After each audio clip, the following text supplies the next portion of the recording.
Necromaniacs podcast.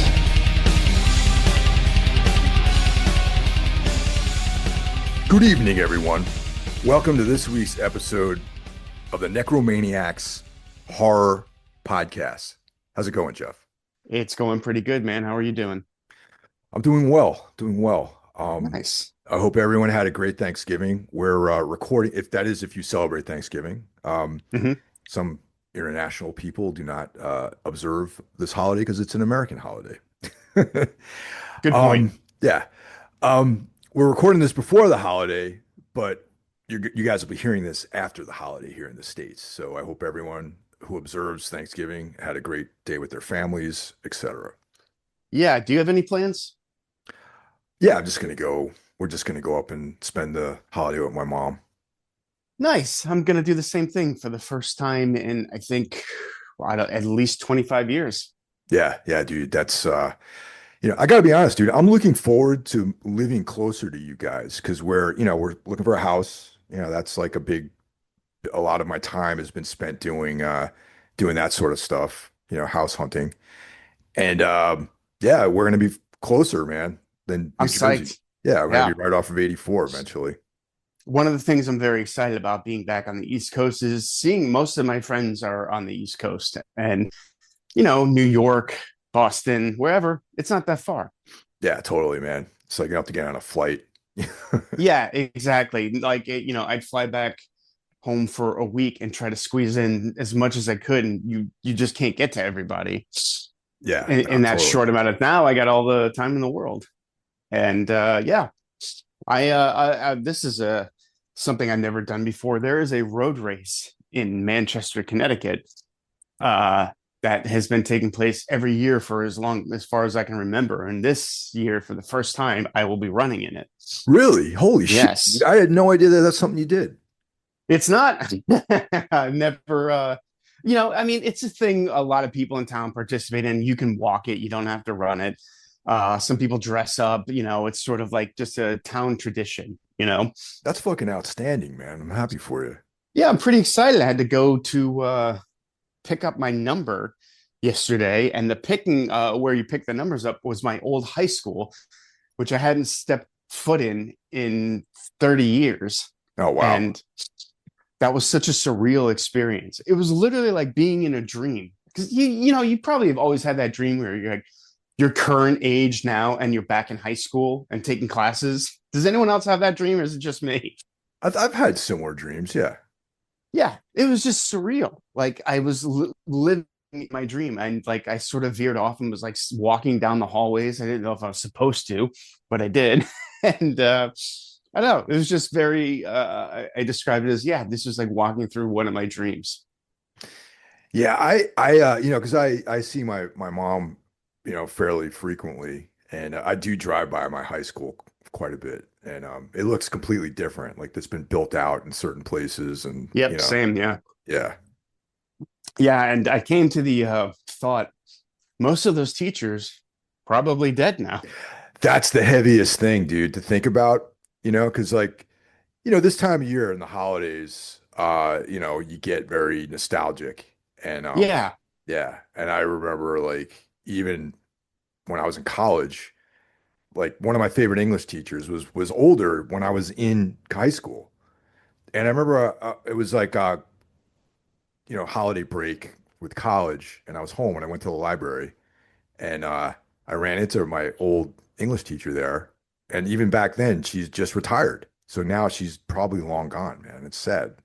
it is sad. I found one of my favorite teachers, also an English teacher. He was like this hippie dude. He had like long hair and wore like a bandana, and we read Philip K. Dick in his class Yeah, and watched movies like that, like Blade Runner. I'm not sure what exactly they had to do with English, but it was such a fun teacher. And I've heard he's still with us. I think he retired 5 years ago. He's probably was maybe like 35, 40-ish when he was my teacher. So it put him around 70 now. And that's not that old these days. 70, 70 is like fairly young these days. yeah, exactly. But I was glad. I'm like, oh, he just retired a few years ago. Okay, he's probably still with us. That makes me happy. Yeah. Yeah, dude, high school, weird times. I'm not really in touch with anyone. There's like one, maybe, yeah, there's only literally one person, possibly one and a half people that I'm in touch with. I'm in touch with a few more now that I'm home. Not many more. Like, the guy I was in this band Milk Toast when I was 15 years old. It was my first band. It was like this you know, Descendants-esque punk band. And I literally just ran into the guitar player one day. Like he was driving by and slams on his brakes and like jumps out of his car. I'm like, what the who's this? Like, and he was like, oh my God, it's you, Jeff. And again, surreal. I hadn't laid eyes on this guy in like 20 years, you know. Yeah. No, And so yeah, now I'm in touch with him. This guy I started playing music with ages and ages ago. yeah, it's a trip, man. It's one of my favorite teachers though had about a bunch of controversy around him. Like Uh-oh, my one of mine too. yeah, like this I'm not even gonna name him. I'm not gonna use his name, but like he was my probably one of the teachers that had the biggest influence on me when I was a kid. And Hmm. he was the junior varsity football coach. And as you Mm, know, I played football when I was in high school yeah, and that's right. great, junior high and all this stuff. And he kind of was like the model for what I envisioned myself to be like in some ways. Like he was like he taught AP chemistry, right? So he was Mm, smart. He went to Johns Hopkins University. He played football in college, though I did never envisioned myself as playing sports in college. But you know, seemed older, but he was probably like 35. But yeah, yeah. great physical condition. He always had a winning football team, right? So he was like really focused, disciplined guy.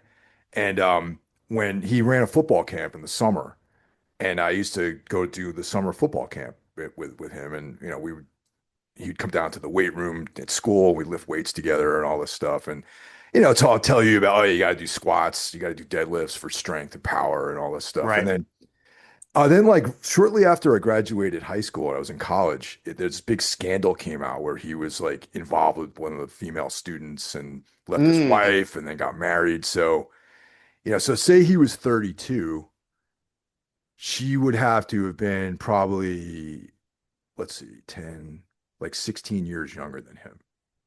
hmm. Yeah. Whoopsie. Yeah. um, So, yeah, I think he yeah, was like that's 32, 30, between 30 and 35 maybe at the time.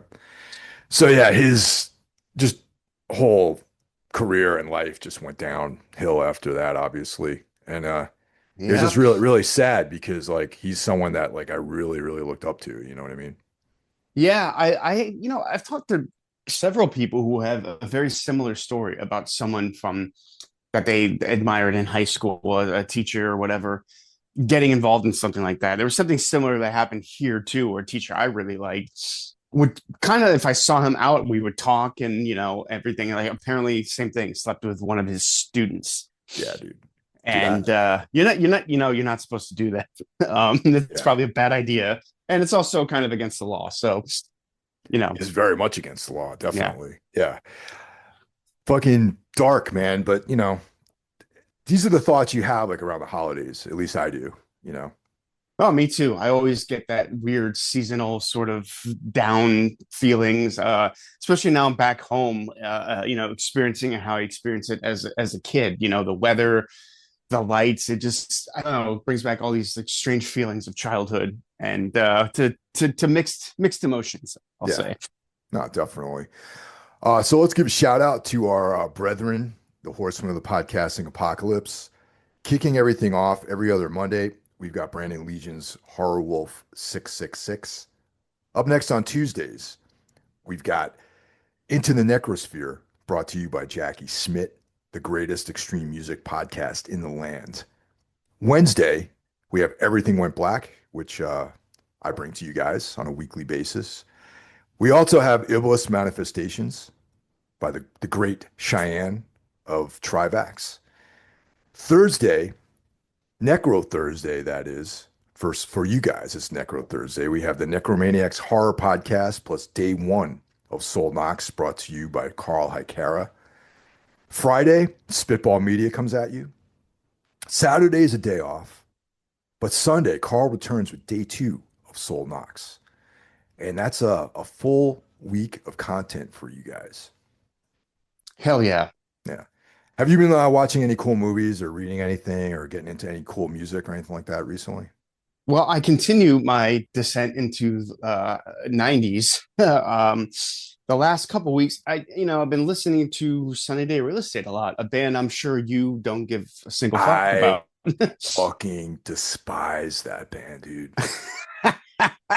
Oh man, I love that band. I I feel I love that feel band. like my testosterone dropping whenever they come on, man. Oh man, like I really became a fan around the third record, which is a reunion of sorts for them. They had broken up after or during the recording of their second album, and they released a new record at the time. I think it was '97, and I got hooked and sort of went back from there. I think during their height of their popularity in the early '90s or mid '90s, I wasn't such a fan, but yeah, they put up that third record, and I've been hooked ever since. Just listening to that a lot, watching live shows on YouTube. Never seen them live, and I was thinking, I was like, oh yeah, we always talk about music on this podcast. I'm like, I bet you Mike hates this fucking band. Yeah, dude, I'm not into them at all. I don't like any of that stuff from that era. I like a lot of it, like the Midwest emo of the '90s before emo was a bad word. There were some really, really good bands that came out of that scene, and even better bands that came out of those bands. And it's experiencing a surge in popularity with the band, American football, or playing to 1,000 people a night now. And back in the day, they probably played to like 20. Who the So hell is this band? American Football? yeah, they were part of that Midwest scene, like Promise Ring, Cap and Jazz, all that Oh stuff. God. Yeah. All Yeah, right. stuff that you're probably a huge fan of. Yeah. I um, do like emo though, but I like, Swing Kids and stuff like that. Angel Hair, oh yeah, Angel Hair. Yeah, yeah. Um, yeah, I mean, well, emo is such a broad term. Like a band like Jawbreaker gets that label associated with them, but to me, Jawbreaker is like an East Bay punk band. There's like I like one or two songs on every Jawbreaker record, but I cannot listen to an entire record by them. Oh man, they were one of my favorite bands in high school. I mean, that's how I got into Neurosis was from the whole East Bay scene. They were just another band that played shows with Sam I Am and Green Day and Jawbreaker. Neurosis and Sleep and bands like that obviously sounded much different, but they were spawned from the same scene that brought all those bands. Yeah. I don't like Sleep either, actually. Blasphemy, but okay, I understand. I'm um, not a big Matt Pike fan. I got to be honest, dude. It's like I know he's like a rock god to a lot of people, but like I don't know. I just never got into High on Fire or Sleep or any of that stuff, really. High End Fire is a little too, I don't know if the word Motorheadish for me, I guess. It's Yeah. cool. I like seeing them live. Played a couple shows with him back in ISIS. Matt Pike he's one of those guys I've probably met 6 or 7 times and has every time I see him has no idea who I Oh am. yeah, I mean we played with High on Fire too, and we played with Sleep too, actually. And like, Really? yeah, he's like at Roadburn when Ah, okay, yeah. yeah, we played the same day they played, and that guy was like um, out of control actually backstage. Very So nice guy. I like Matt. yeah, but Um, I mean, apparently like he's a rock god. So I yeah, somewhat. I would say that he's reached that status. yeah, Two fairly popular bands. Actually, Sleep is another one of those bands that they did good when they were around and then broke up and got huge. that's you got to Which break up, man, and get back together I again. guess so. I guess that's a secret. So I've been listening to a lot of that band. Again, kind of fits with the what we were talking about earlier, nostalgia, being home, all that stuff. What else? Okay, you're gonna laugh. I've been watching the ABC show that ran for 7 seasons from 2011 till whenever 7 years after that is. Been watching this show Once Upon a Time. You ever heard about this show? No, no, no, no. What is it? Well, I'm watching it with a friend, one of their favorite shows ever, and it's a show about all fairy tale characters or old stories are living in our real world and don't know that they are these legendary characters like Snow White Oh, and wow. Little Red Riding Hood, Rumpelstiltskin. They're all characters and they're all living in the modern times, but they have no idea of their past as fairy tales. Um, Is it similar to like Neil Gaiman's American Gods or something like that? I mean, in theory, yeah, but it's more, this was an ABC Disney show. It's sort of, I think, geared a little bit more towards everybody. Like I was saying, oh, this would be something cool if like David Lynch did it. You know what I mean? Right.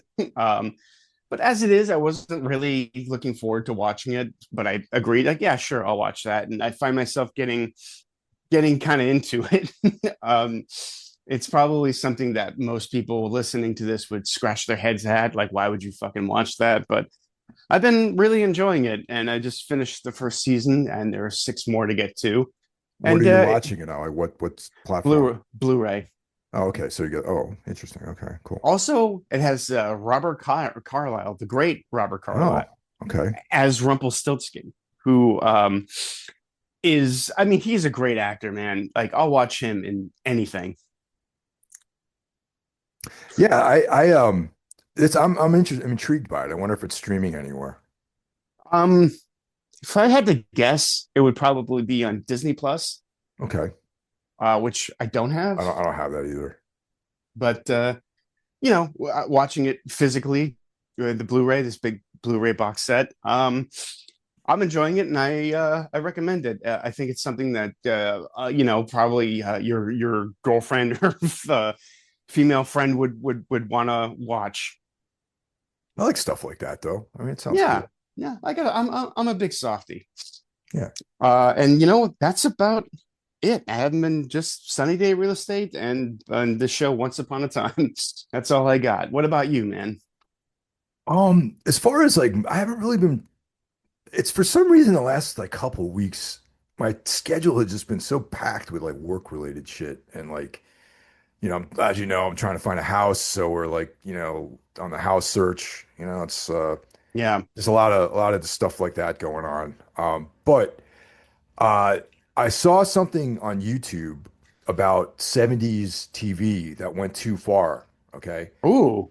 And they talk about the Starsky and Hutch series, which I don't know if you Okay. remember, if you've ever seen that or remember that. Oh, of course. Yeah. Yeah. And they had like a rundown of Starsky and Hutch. And I remember as like a very, very young kid watching that. And I bet Mike Scandato has something to say about this too. So if Mike's listening, maybe we can like, Yeah. talk about this in the next episode we do together. But they were talking about how like Starsky and Hutch was like this ultra dark, like groundbreaking ahead of its time series. So I've been thinking about, Not how I remember it. I've been trying to like remember, I just remember just like a cop show, you know what I mean? But like Yeah. as a young kid, I mean, I guess they got into like some heavy stuff like drug use and, kind of like morally ambiguous characters and things like that. So I want to try to find where that might be streaming and kind of revisit some of the shows. I'm sure it's going to be really hard to watch, but Kind of like, yeah, you described just, I was thinking, okay, Miami Vice was that show. yeah. Well, but Miami Vice was like maybe 10 years later, and Yeah. Yeah. I guess you're right. Yeah. yeah, and or maybe not. Miami Vice was like what, like the early 80s, right? Yeah. I want to say like 85 ish. I Yeah, could be wrong. Yeah. and so that was like still pretty groundbreaking for television, though. I guess I can see that. Yeah. I Yeah, mean, so I've been intrigued by those, by actually Miami Vice and Starsky and Hutch. So I'm gonna try to see if I can find them somewhere. I think they're streaming somewhere. I would love to watch Miami Vice. It has literally been like 30 years since let's say maybe longer. I Actually, think yeah, probably longer. I think Mike went 35. through I think he went through a tear recently on Miami Vice. Yeah, I think I remember him saying something about that on the podcast. And I remember thinking like, another show from that era was Moonlighting that I really liked. I'd be curious to see it now, like a young Bruce Willis and all that. Yeah, totally, man. That's I remember that. I don't think I watched that when it was out, I did. honestly. I had this little black and white TV that came. My dad bought a car and he got a TV with it, one of those little like 6-inch screen TVs. and it got like three stations, and I would just keep that in my room and watch whatever I could. And Miami Vice and Moonlighting were those shows that were just on. And maybe another one I would throw in there is Hill Street Blues. Oh yeah, wow. That I think that's more from the 70s, right? I want to say 70s or 80s, maybe. Probably late 70s, early 80s. Yeah. Another kind of like more like grittier, like television, cop show. Gritty for the time, I guess. Yeah, Yeah, great sure. for the time, definitely. Yeah, so I've been watching a lot of horror movies. I have been really checking out there's this band called the Angelic Process. Have you heard of them? No. They um they were like similar to what you guys are doing in ISIS, and they were around at the same time, maybe the late Oh, 90s they started. And it was okay. a husband and wife band basically from Georgia. And not they didn't really get too big. And I remember discovering them maybe like around 2010 or something like that. Okay. Way after the fact. And Profound Lore put out a collection, like it re-released some of their stuff. Oh, cool. But they're very much in that vein of heavy, slow, almost like there's like moments that has like a shoegazy kind of feel to it. So it's like, there's like a Yezu vibe to it. There's like, what ISIS, comes to mind. This is You know, starting to ring a bell in my head. Like yeah, maybe I have heard of the this. angelic process. And Hmm. I'll throw one of the tracks at the end of this as an outro, but it's like, I don't know, just something, how like sometimes you just think of something and you just revisit it again and you just get obsessed with it. Oh yeah, I do it all the time. So that's my obsession right now is this band. And they have a few records out, which you can find them all on Bandcamp and, they're in Apple Music and all that sort of stuff. Sad story though. The the main guy and it's him and his wife basically. He had an accident and he shattered his hand, so he couldn't play drums anymore. Oh man. And then he took his own life afterwards. Jesus, And that's then terrible. the following year, his wife passed away too. My God. So the whole entire band is just gone. Yeah. Yeah. So there's no members left. Man, that's terrible. Yeah. Real sad, kind of depressing, heavy story about surrounding that band. But yeah, it's with that in mind, their music is very, very emotionally deep and it resonates. It's really good music. And definitely check all their stuff out. I'm going to. Yeah. I think you'd like it actually. Sounds like something I would like. Yeah. So that's really about it for me, man. And Yeah, man, I'm weirdly like out of the loop. Osgood Perkins put out a new film last week. It's in yep. theaters. It's playing down the street from me. Had no idea. Like I went to like, oh, does Osgood Perkins have it's supposed to have a movie? Oh, it's already out. No idea. um, so I'm just way behind and not really haven't been paying attention like I should. Well, historically we go to Tina and I go to the movies on Thanksgiving. So Yeah.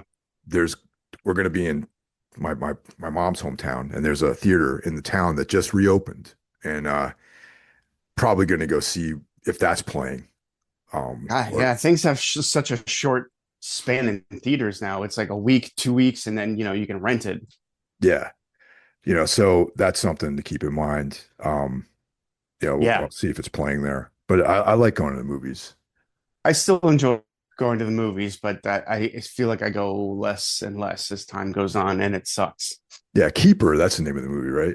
Keeper, yeah, very mixed response from critics. Yeah. Nonetheless, I'll probably try to go see that in the theater.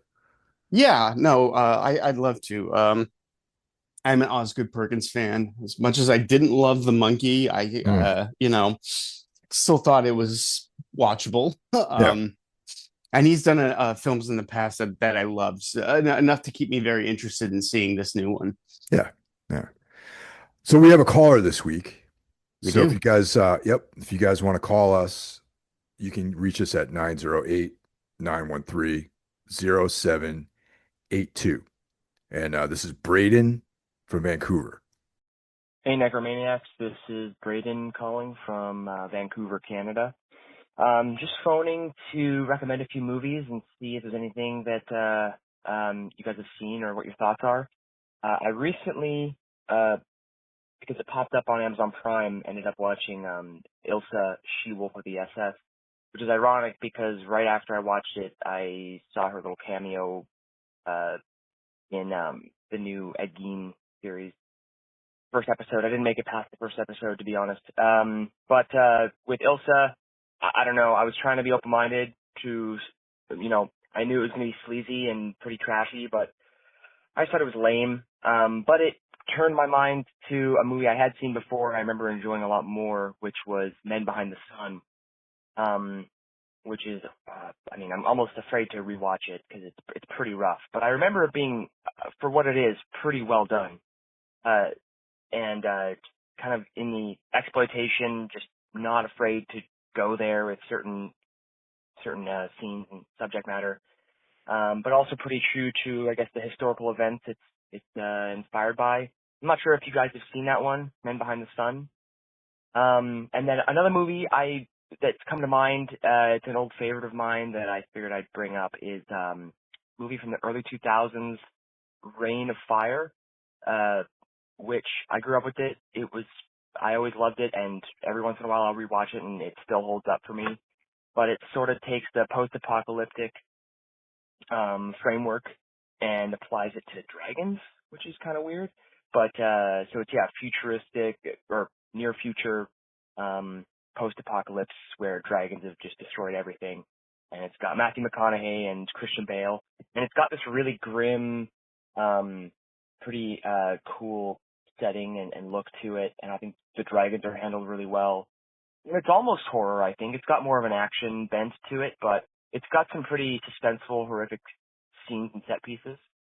So anyway, I don't want to take up too much of the airwaves, but curious to hear you guys' thoughts on those, and really love the show as always. Always looking forward to it.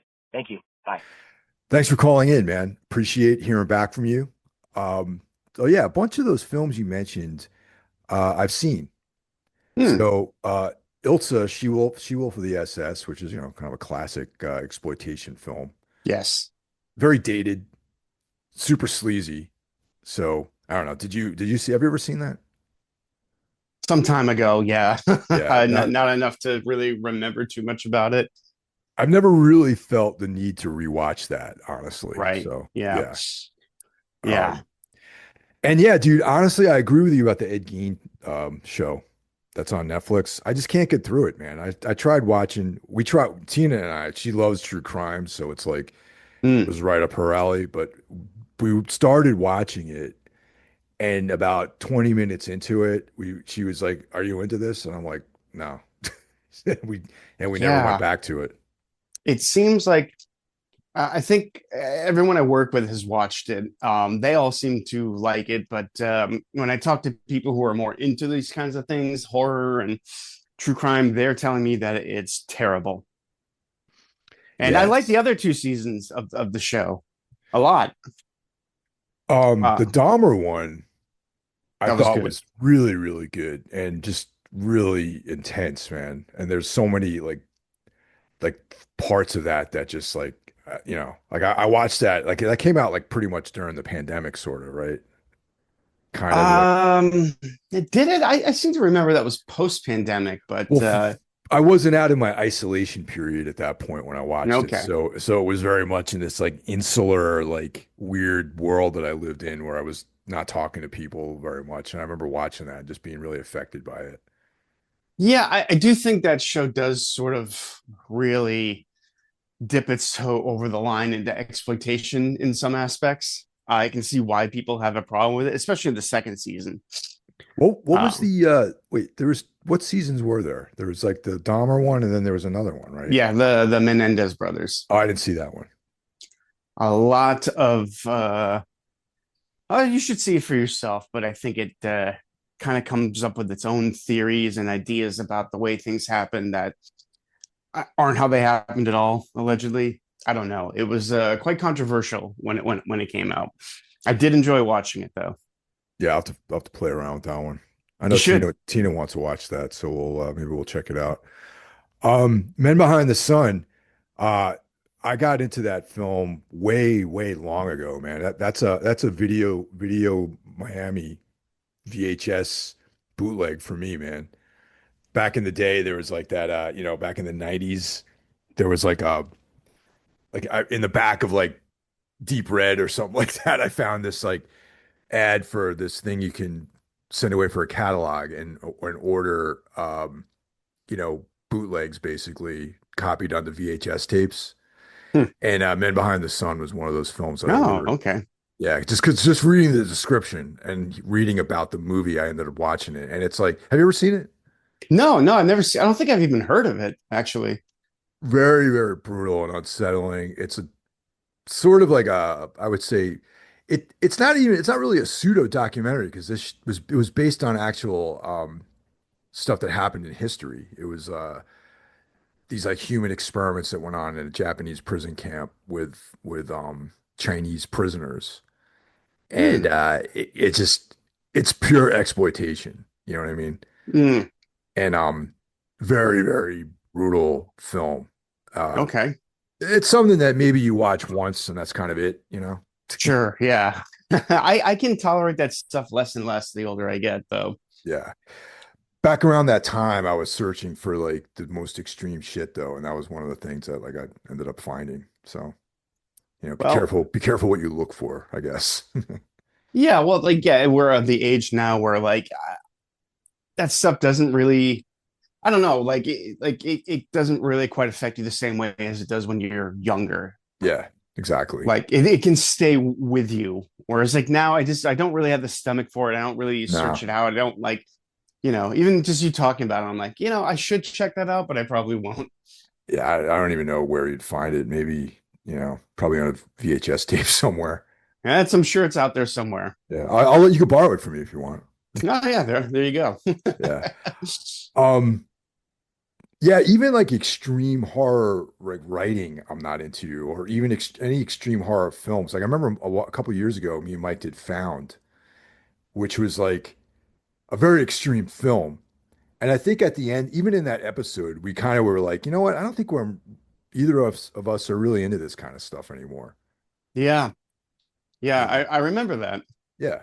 And I've kind of like carried that through with like, it's just extreme gore and like that stuff just doesn't hit with me anymore these days.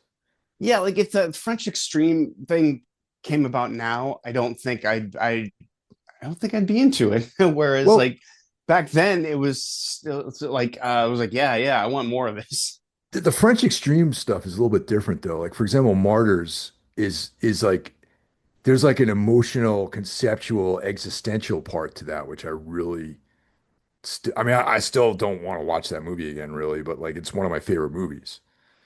You Have we know, covered that on the show? Did you and Mike cover it? yeah, we covered that a long time ago, Okay. and then the American remake, which was garbage, came out. Did you even know they remade that movie? A lot of people don't know I that was remade. It was remade and it came and went and didn't really make any sort of way. I mean, that'd be a very difficult thing to pull off a successful remake of that. Well, the darkest of the ending of the original is just so dark, and like Yeah. that's not something that a mainstream American audience is going to get behind. You know what I Well, mean? a lot of times when these European films are remade, they soften the ending, such as the Vanishing Yep. and Speak No Evil, and Yeah. like they really kind of soften the blow. But that's really it's like changing the ending to The Wicker Man. What's the point? Like the whole down bum out ending is sort of the point. Yeah, I agree. I mean, Martyrs, the point is like that sort of unknowable, after, once life ends, like that's the point of the whole film that you don't Yeah, know, that no one, that you're not supposed to know. You know what I mean? Like that's kind of like the whole point. And yet they kind of cheesed out in the American version too, for sure.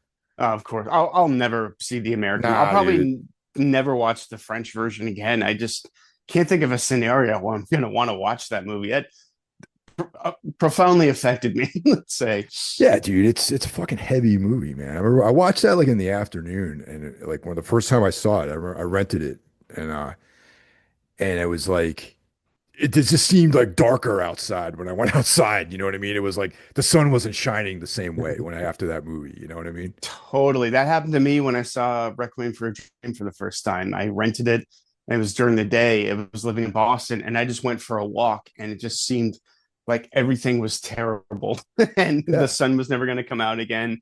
And I was just deeply, deeply depressed over a movie. It's not real, but that ruined not only my day, but my week. Should man. Martyrs, very, very, very similar, where it was just yeah, you can't take enough showers or Oh yeah. drink enough alcohol to get that out of your head for a while. Yeah. Yeah. And finally, Reign of Fire. Braden, you might be one of the only other people I know that's seen that movie, and I really like that movie. Ever see that? Yeah, I like that movie a lot. That was another one watching it on HBO when I lived in Boston. Uh Thinking this is great. Why has this never caught on? And still to this day, it hasn't really developed a cult following or anything. Yeah, I think it's great. I It's love that yeah, I movie. think it's fantastic. Christian Bale and Matthew McConaughey, two heavy hitters in this sort of ridiculous concept, but I remember the reviews were really bad around that time too when it came out. But I enjoyed that one. Yeah, I thought it was great, man. I mean, I would be down for covering it too, man. Honestly, Yeah, put it on the list. I'd do that one. yeah. Two very very physical actors too.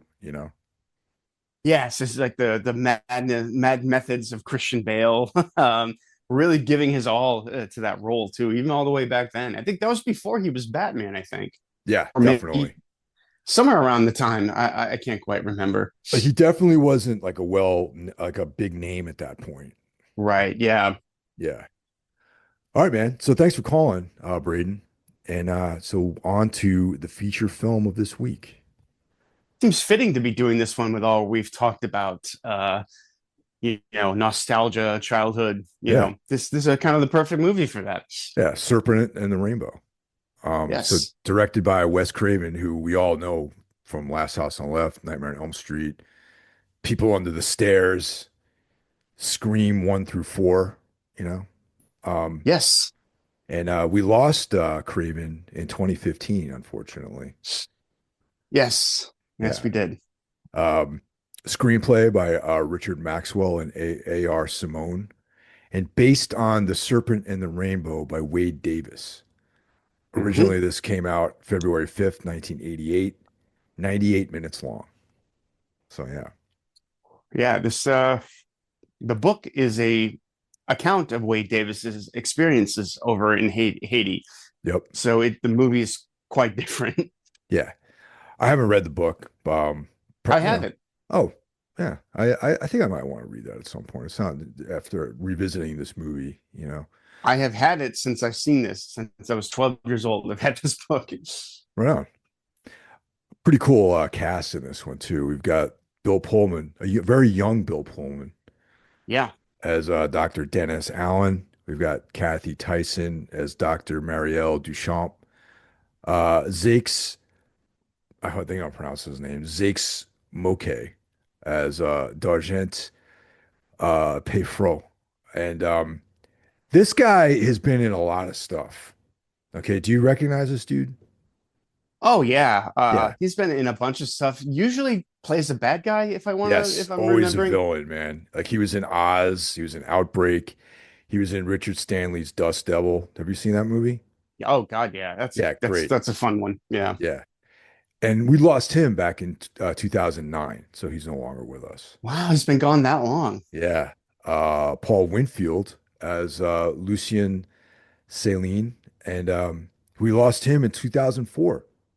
Jesus. Yeah, and you know this guy from Terminator, Star Trek, Wrath of Khan, Mars Attacks. He was on the Star Trek Next Generation TV show. So, he's another guy that's been, a very, very prolific actor with a, pretty solid filmography. Let's see who else we got. We got Brett Jennings as Louis Mozart. My favorite character in this movie. Good character, man. Conrad Roberts as Christophe Durand.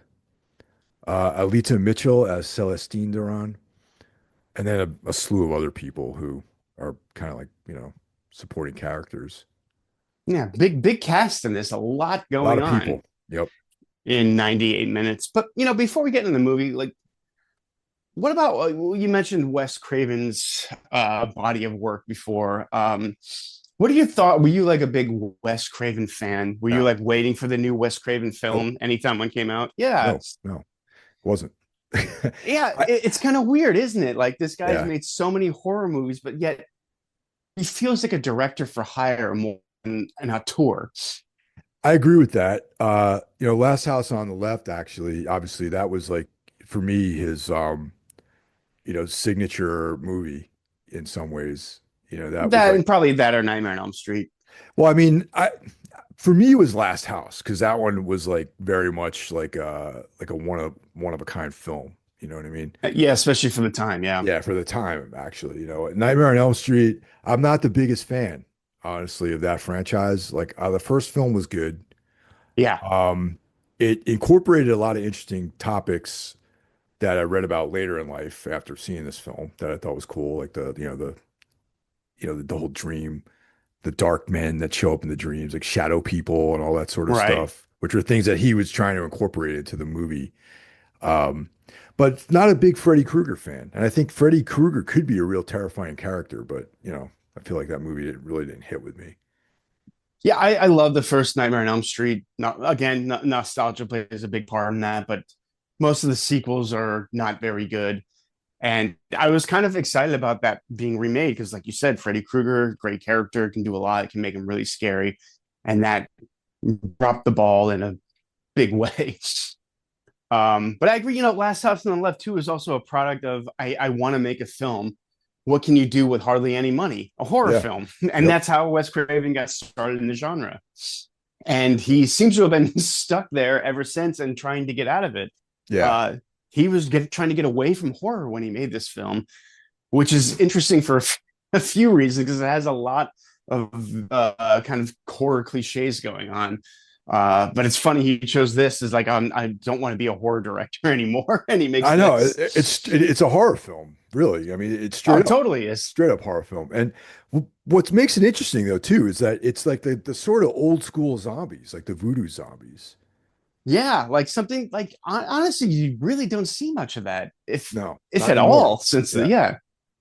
Yeah, Um, in the 50s there was I Walked with a Zombie. Like there was like, that was the zombies pre Night of the Living Dead. right. Um, but I asked that because like I agree with you. Like as beloved as a director as he is in the horror genre, I don't. There's not like a signature Wes Craven shot or that scene. Like something you can recognize from Cronenberg, Argento, even Romero. I don't think Wes Craven has that same feel to his films. No, definitely not. And he's a great, he's definitely someone who has made his mark in the genre, but he's not like one of my go-to like, oh yeah, Wes Craven, you know what I mean?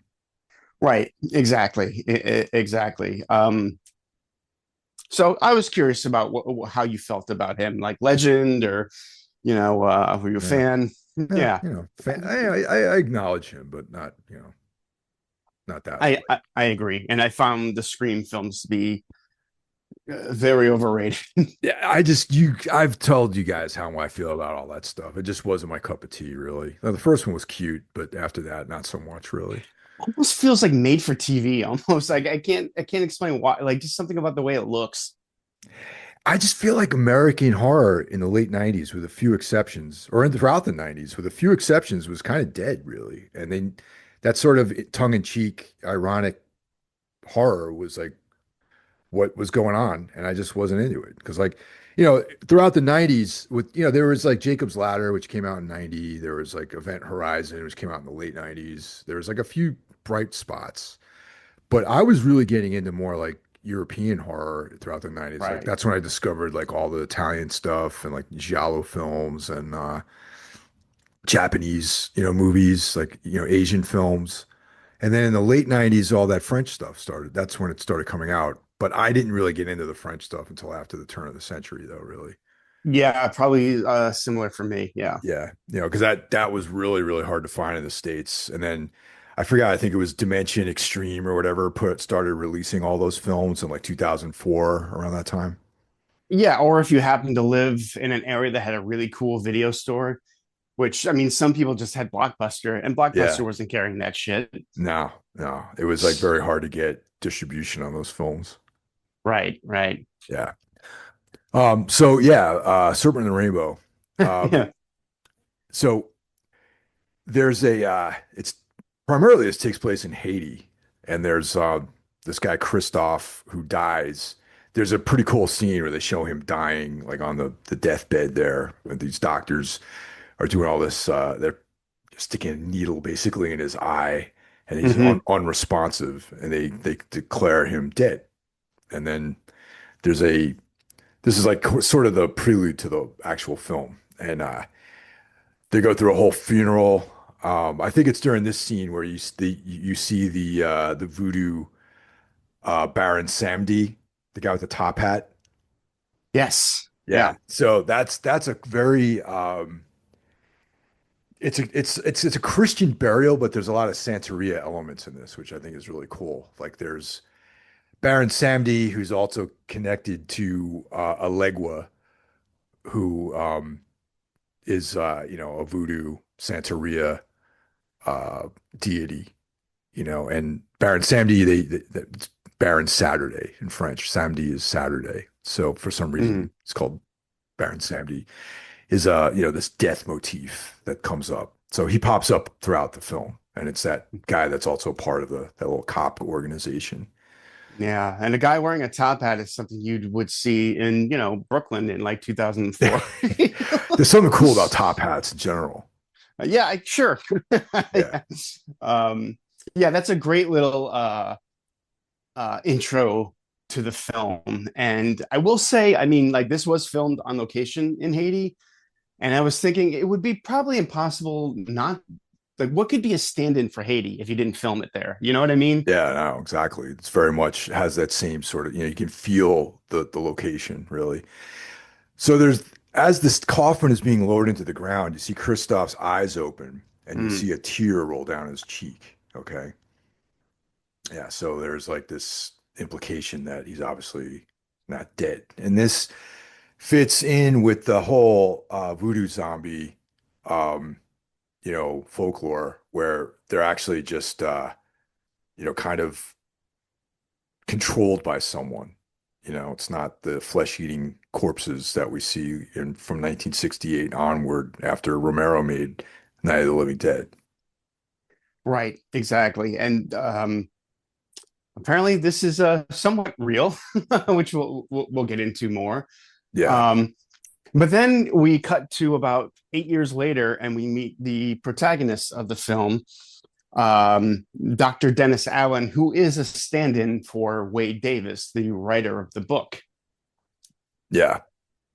So he's in And the Amazon rainforest, studying all these like herbs and medicines and sort of local folklore medicines. And then there's a scene where he basically is going through ayahuasca ceremony with one of the local shamans. I was thinking the exact same thing. I'm like, this could be happening. This is what someone in a bored person in Beverly Hills does now on a weekend, goes on like a shaman trip. But back then this was probably very dangerous stuff. Yeah, and so this kind of herbal medicine, like it's a hallucinogen, and it's I think the hallucinogen in Altered States, that scene is a little bit more a little cooler, I think, you know what I mean, than the one they show here.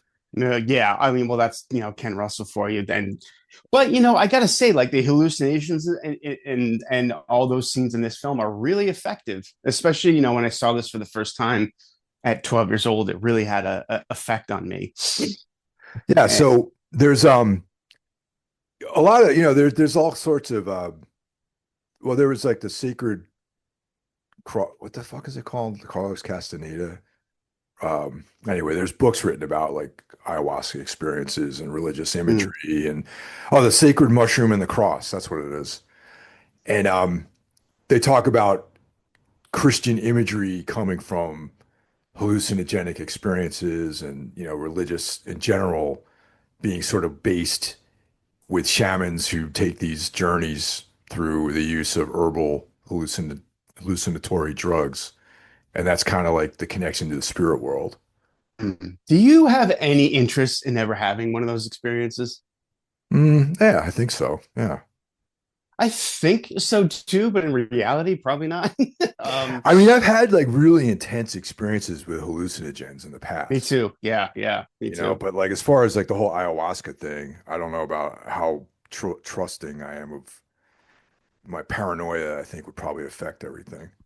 Yeah, I mean, I can't even smoke pot. Like, I don't even know how the fuck I would react to something like that. I would definitely be the guy that jumps off the fucking roof of a building. Yeah, like you got to go out into the jungle, man. You know what I mean? Like Yeah, where I'm scared of everything out there. yeah, dude, you get killed. You get eaten by a panther or something, cheetah or whatever. Not so much cheetahs, but like a lion can kill you, or snakes and all this stuff. But like, that's but then it's been watered down for like the last 15 years. Like all these like white people are going down there, and I would just be afraid of being like totally like exploited, like someone go down there and just take all your money and poison you basically. Yeah, yeah, exactly. It's funny you said cheetah because there's a cheetah in this. It's is Yeah. a he sees a cheetah during this trip. He also sees what will be the main villain of the film. Yeah, he comes to him in this vision. And that's what the hell? How do you pronounce his name? I'm Patrode. gonna have trouble with the names throughout this whole thing. Yeah, I wrote in my notes of the villain because I kept spelling it wrong every time. I actually had to yeah, go turn the film on and see how they were pronouncing the his name. yeah. So it's like he is like a precursor. It's like very interesting because like in this hallucinatory state, he sees what's going to become like his nemesis. It's kind of cool.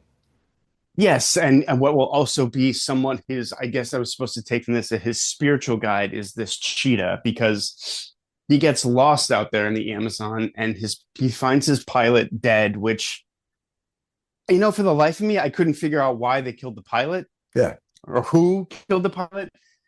That was completely lost on me. I don't know if you had an explanation I for don't that. either. But for whatever reason, they killed his helicopter pilot, and there's like these like gigantic like maggots coming out of his face and everything. Yeah, like it didn't really make sense to me. But anyway, the cheetah guides him out of the Amazon and gets him to a dirt road, and he makes it back to Boston, where you and I used to live, Mike. Yep, that's right, man. Yeah, Yeah, we back in recognize the Prudential Center there yep, in that totally. shot. He's coming. What's funny is he's coming out of the church that is in a million movies, and there'd be no reason for him to be coming out of there, but whatever. It looks cool. Yeah. So this is where we get to the real mission here. He's trying to explain these to these pharmaceutical guys about this, spiritual adventure he had.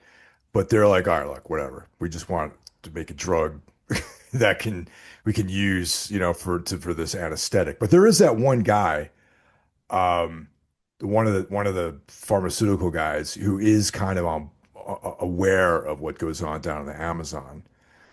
And Right. yeah, He's so not he soulless like the other guy. yeah, the other guys are just very pragmatic in their approach to things. And so basically they're discussing how some like I don't know, like I'm gonna throw a number out there, like 40% of deaths in surgery happen because of the anesthesia. So this this substance that he discovered in the Amazon, they want to use that as like a super anesthetic so that people can basically be dead and then come back to life. I'm using dead in quotes. You know what I mean? Right, right.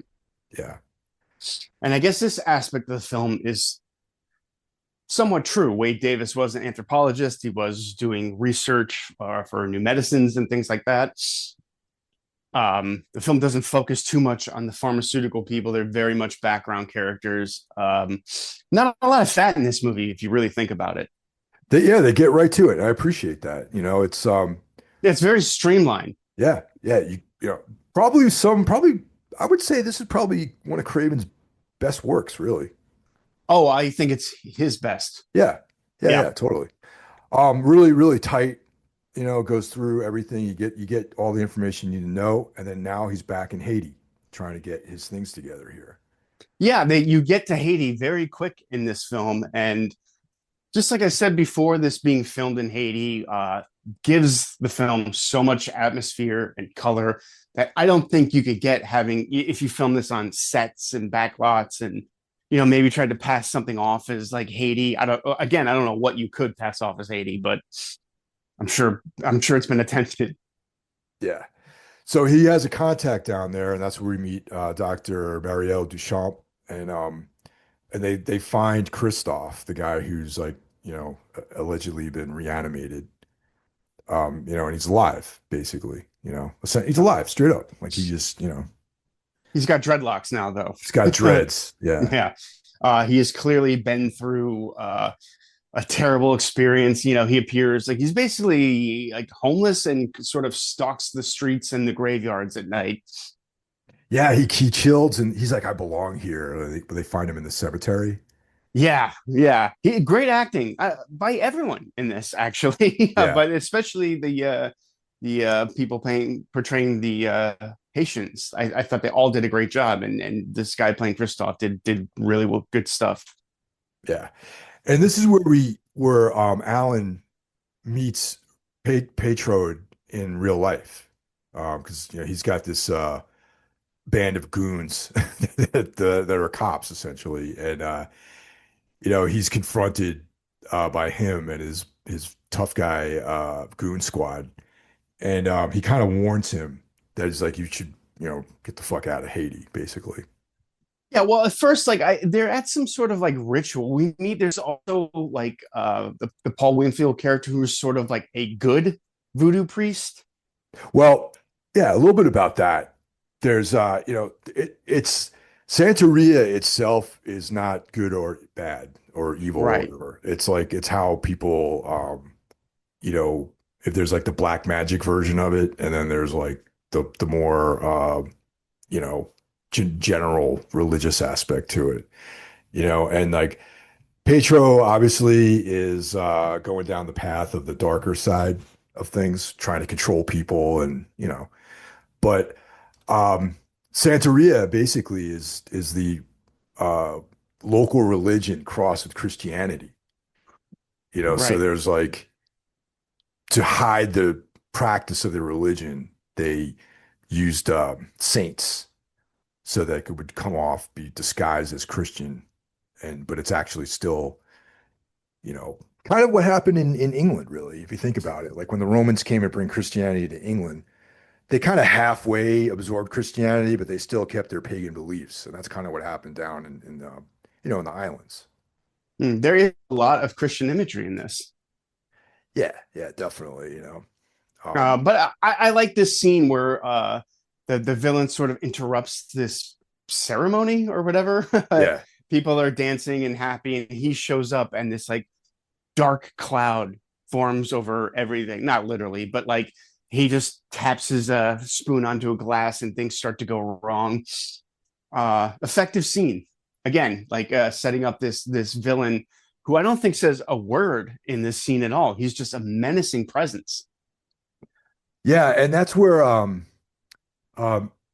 Duchamp, Dr. Duchamp gets like possessed by I think Oshun or whatever, Yeah. like Yes. the Santeria goddess of love or whatever, and she's like wildly, dancing and all this stuff. It was pretty cool, pretty good scene. Yeah, and this man is approaching this from a scientific approach, but he's starting to take in these customs and beliefs, and this is like a good eye-opening introduction for him. He's in a world that he doesn't truly understand yet. So this is when after this scene is when he locates Mozart, who's like, a guy who's has a potion, like he has the knowledge to create basically the zombie drug. And he's like definitely one of the best characters in the whole Oh man, I thought this was the best character in the whole movie. Great acting. You believe that that's a real guy. yeah, yeah, Like so totally. much of this film feels really authentic. Yeah, no, I It agree. has an authenticity that you just don't see much in movies anymore. Like you see actors reading lines. In this, it feels like it's real.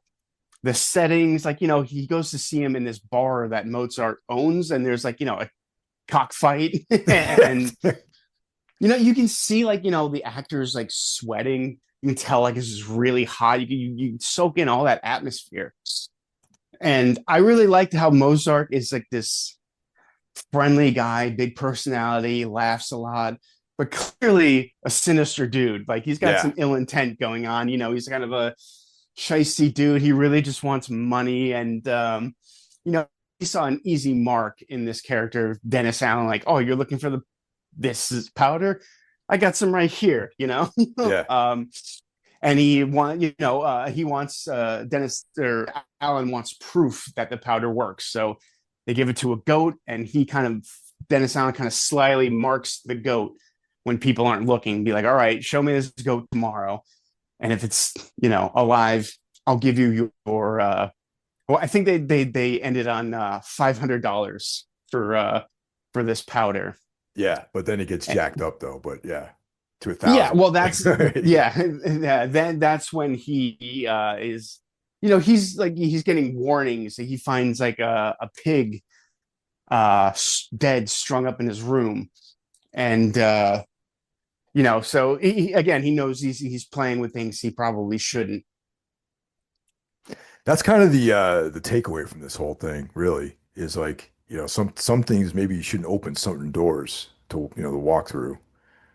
Yeah, I think that would have been an interesting avenue to go down rather than some of the more fantastical elements this movie kind of dwells in a little bit.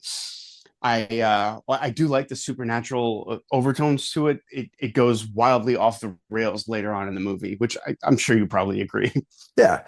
But that could be a cool story, because like I some of the people I met in New York were because I used to work at this enchantments, and there are people who are really, this is their religion, you know what I mean? Hmm. And like my world interacted sometimes with people who are definitely on this like darker path with Santeria. Hmm. Like, I'm not into Santeria. Like that's not my thing at all. But like, my job though was to sell things to people, and that was like a big part of the people that came to that shop was to buy uh things, components which they believe would do certain things that, were not, not all of it was dark, but some of it was dark, and Sure. that's an interesting story to see, to follow that path and see where it leads. I think so too. And one of the things about this movie being so like streamlined and like very like no fat is there's not really a ton of character stuff in this. Yeah. Like I would have liked, because Wade David or the character Dennis Allen says some interesting things like, like the soul begins and ends with the brain. He is a non-believer. Yeah. I think some more of that stuff would have gone a long way in this. That he is not a believer, and then by the end he believes the stuff is real. But none of that stuff is really kind of the movie's not concerned with any of that stuff. It's just very, you know, go straight along. No fat on this at all. Yeah. I also But like how Mozart refers to Alan as Blanc, white. yeah, everyone, yeah, exactly. They just call him white. Yeah, everyone refer you hear that. And one of the creepier scenes when he goes into his room and sees the pig, you just hear like someone whisper, Blanc, like off camera. That part always creeped me out. Yeah. Yeah, but yeah, that character is great. And before he goes back to get the powder, a lot happens. This budding love story between him and Dr. Beauchamp is happening, which again, little undercooked. And he's having these intense visions. They're shown as dreams, but you feel like there's obviously something more to him than that. I would like to have had them connect those dreams to his psychedelic experience where Petro appears to him. You know what I mean? I completely agree with you. Like, Yeah. they're cool sequence. I think they're the best sequences in the film. Yeah. But really, like, are they don't seem all that connected to anything. Why is he having these visions just for him being there? Being invited. It's you know what I mean? Like Well, I think yeah, like you said, connecting him. yeah, I think it is definitely connected to that. I think that, like the Petro character is like, you know, such a powerful component of that whole world that he came to him in his hallucination. And I mean, in my mind, all this stuff is connected to that first experience he had, but they don't really flesh that out. And I might be out of line by thinking that. I think you're right, but yeah, the movie doesn't explicitly state that. Like you Yeah. kind of have to make that connection yourself. Um, but it's not really mentioned in the film. But like I said, this is some of the best stuff in the movie, like the corpse bride kind of like slowly walking to him and the snake shoots out of her mouth. And Yeah, really cool stuff. yeah, that stuff is great. And then when he's making the real powder, he sees that that's the body that they're extracting some of these things they need from, Yeah, dude, totally. which sets up when he goes back to see Mozart. He realizes he just killed a goat and is presenting him a different goat. Yeah, he's getting swindled, basically. Yeah. Yeah, he's getting swindled. He puts on this like show where he drinks his powder and like your stuff is bullshit. And then Mozart sort of seemingly out of nowhere goes, okay, I'll make you the real powder. Yeah, because he's like, yeah, he's the guy saw through him. He couldn't just like swindle the white guy who came down there. Yeah, but he gets his $1,000 that he wanted. And right before they go to the graveyard, he sees the body, and then he gets abducted by these sort of secret police. I wasn't really sure of what role these people all played. That's another aspect of the film that's really underwritten. Apparently there's some sort of revolution about to happen. Yeah, they don't really. They have like imagery of like some revolution, but I assume they were just cops or something, like local police or something. Or who knows? Controlled by our villain, but I'm not. He's obviously a very powerful voodoo priest. But what is his actual role? Is he like? Is it politics? Is it police? I wasn't totally sure on who exactly he was. Yeah, but this is when things get kind of rough for our hero here. Yeah, they tie him up, and he starts like basically begging. Yeah, and they have this like torture chair, and this is a nice touch. You hear screams from the distance, so like people are being tortured in this building. They drive a spike through his balls. Well, before that, he has that blowtorch, and That's like, right. Yeah, he's saying, like, you're pretty. He's like, you got the pretty face. He's like, do you like your face? And he's like, answer me. And he's like, yes, I like my face. And he's like, I like it too, but it's like, you totally think he's going to burn his face off with this blowtorch. Yeah. And, he's clearly, this is the second or third warning, actually. You get the pig in his room. You get the scene where, like, this the villain, I'm just going to call him the villain. I can't pronounce either of his fucking names. Talks to him and saying, you're playing around with something you shouldn't. You should get the fuck out of here. Now, third time's a charm. They're like, all right, now you're getting a fucking steel rod through your nuts. Ugh. Which, again, they do it to scare him. They don't do any actual damage. They make it a point to say, I'm alive and intact. So they didn't perform any sort of circumcision on him or anything like that. Yeah. It was just a warning. But like, he goes into hiding from this. Like, he's hiding out in this like sort of beach hut while he makes the powder with because that's part of the ritual. He has to make it. Right. Exactly. Yeah. And we get, there's a little, actually, I meant to mention, this movie has a narration that I found totally unnecessary. Yeah, that's a good point. I mean, maybe I mean, I'm assuming the novel is told in the first person, so that's probably why they wound that through the movie.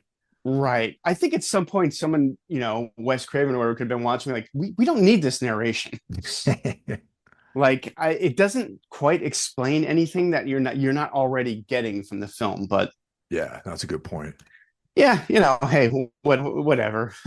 We get more visions in this point. The boat on fire, That lady in the form of a cross at the front of the boat. Again, this is some of the best stuff in the movie. Yeah. And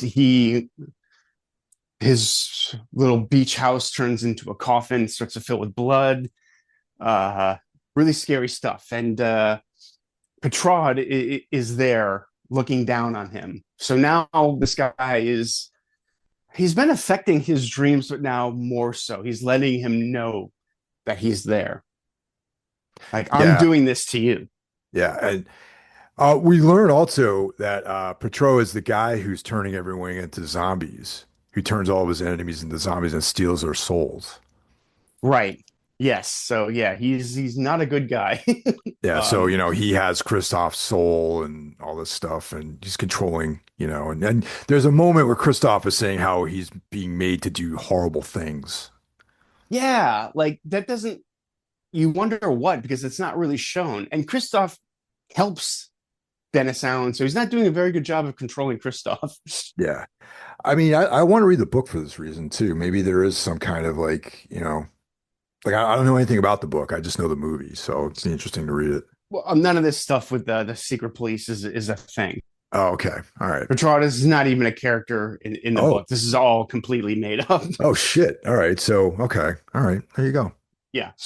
Um, I mean, to the point where like now there's like, okay, so you get a dead pig in your room, you get told to your face you don't belong here, you get a spike through your balls. This guy still doesn't leave. Yeah. I mean, I would have been gone right away. Oh, dude, Right. yeah, the first sign of trouble, I'd have been out of there, man. Yeah. Oh, well, sorry. They don't pay me enough. They don't. Bye. But he stays because I guess the plot needs him to. Yeah. And he makes his powder, but now the secret police have framed him for murder, forcing him out. But before he leaves, Mozart sneaks onto the plane and gives him the powder out of the Yeah. kindness of his heart, which again, great character. Well, he makes him promise that he's going to make him famous and, they're going to write about him and all this other stuff too. You know what I liked about this scene? He's seen wearing a security shirt. Like this guy has more power than you think. Like he's connected to things. He can get into an airport undercover and get him this stuff. Although it looks like airport security isn't so much a thing in this, since you see the police throw him onto the plane. Yeah, totally, man. But Yeah, there was a time when you didn't really even need like this is the 80s. This is before like 9/11, obviously, like decades before that, where you didn't even need identification to get onto a plane. You just needed a ticket. that's true. Yeah. I don't think he had a ticket though. Well, I mean that these guys run the show down there, so they can do whatever they want, but still. Right. Yeah. So, he makes it back to Boston, clearly affected. And Well, one last thing too about Mozart is how he slips his watch off his wrist too. yes, that's right. Yes. So he's still sort of a shady dude, but he wants to get his, but he did the right thing by the doctor, even though he had his own interests in mind. Yeah. Um, what I can, there's this dinner party scene where, um, you know, our Petrard is still fucking Dennis with the doctor here. Why? Was it because he found out that the powder was Yeah. snuck out? Okay, Yeah, right. that's why. Yeah. So he's still, like haunting him basically. Right. And through other people, there was a scene that mirrors the scene of the Dr. Beauchamp getting possessed, where he's at this dinner party and one of the guests stands up and starts chewing on glass and kind of jumps across the table with a knife trying to kill the doctor. Which I was a little like, okay, that's, more from the movie when you think about the logic, like how could he possess someone he has no connection to at all? Yeah, that's like definitely that was a misstep, I think. Right. And But they you, needed a you, way to you, bring him back to Haiti though. So right. Well, he can't get a hold of Dr. Beauchamp, who he now has feelings for. And he's obviously been found out that he took the powder that he was not supposed to take. This is some sort of like big secret that no one else is supposed to know about. and it gets him back to Haiti and sets up, the most terrifying part of the movie, where he has the powder blown in his face and is buried alive. Yeah, yeah, that's real heavy, the part. And this stuff is great, man. This whole scene with the distorted camera angles and the now somewhat famous line, "Don't let them bury me. I'm not dead," which was on the poster for this and sort of the tagline of the film. And I mean, there's very few things I think that are more terrifying than the thought of being buried alive. Yeah. No, I can't think of anything worse than that, to be honest, Yeah. And buried alive with a tarantula as company. Oh yeah, that's right. He's like, "For to keep you company." Like, Yeah, a little added fuck you.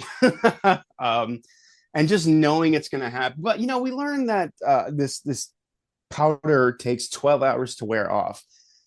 Now, in the States, I think it takes longer than 12 hours to get from death to funeral. yeah, I don't know, man. Maybe down there they do things different.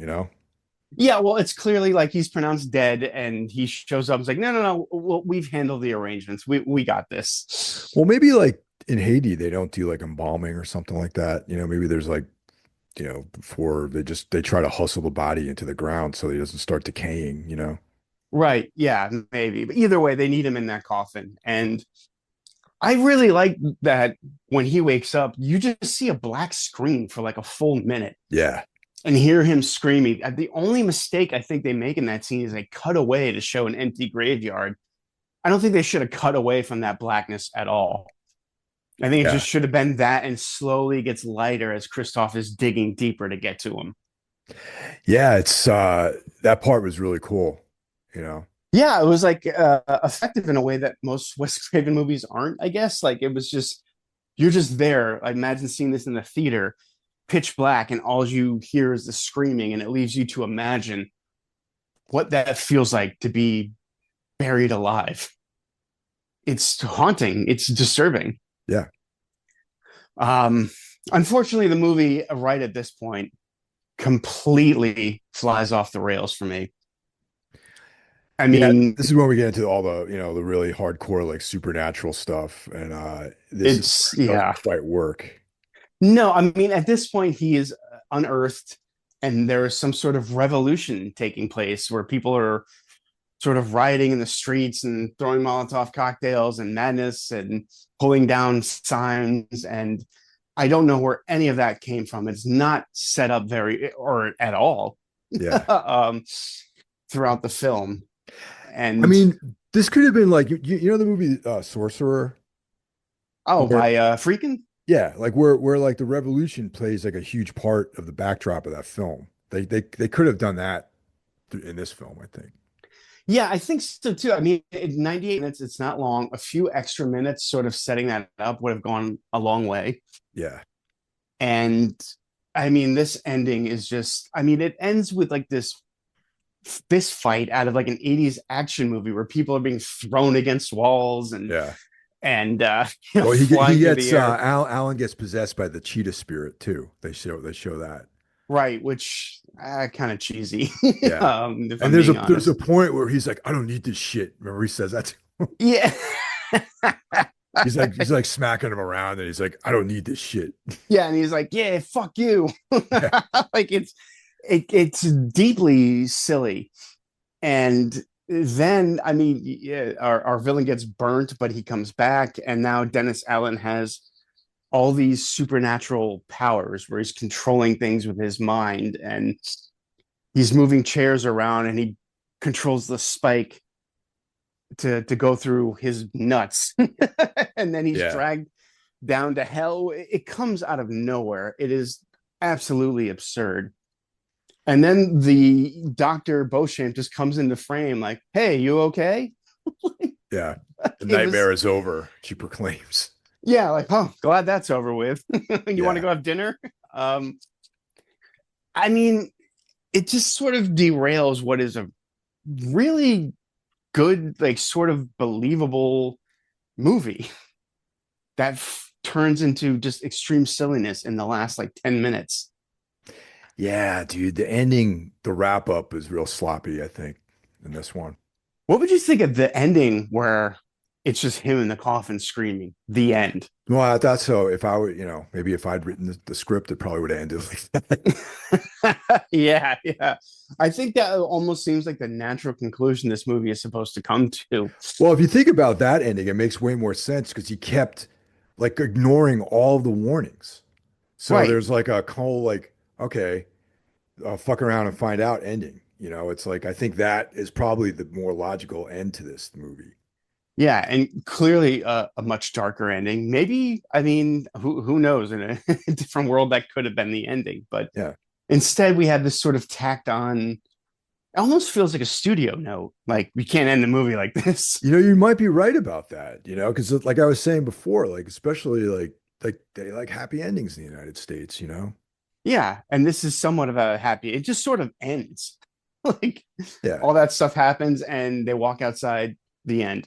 Yeah. Um, like it's so disappointing because it's really great up until then, and it just drops the ball at the last minute Yeah. Kind of like bummer. that. Like I'm trying to think of a way that they could have resolved that is a little bit more grounded and believable.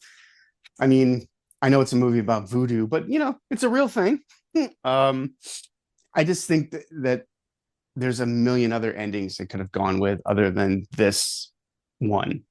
I think that going deep into the supernatural part, as much as I love supernatural horror, I don't think was the right move for this one because it's like I like if they would had stayed more in that kind of weird um preternatural world where there's a creepiness to it, but you don't know if anything's actually happening that's supernatural or not. You know what I mean? Yes, I totally agree. And leave like the supernatural to like the visions and things like that. Yeah, and it could just be like, up to the you to decide whether or not there is anything supernatural or just like some bizarre, like unaccounted for thing happened. That's how I would have preferred this film to resolve itself.